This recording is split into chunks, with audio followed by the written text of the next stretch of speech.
ॐ सोमनाथाय नमः। ॐ मल्लिकार्जुनाय नमः।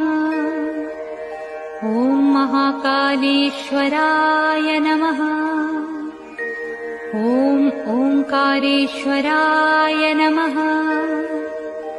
ॐ वैद्यनाथाय नमः। ॐ भीमशंकराय नमः।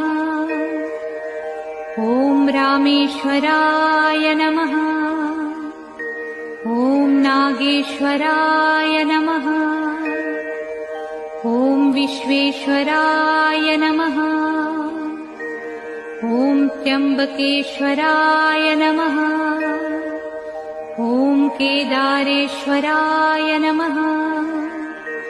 ॐ भस्मेश्वराय नमः।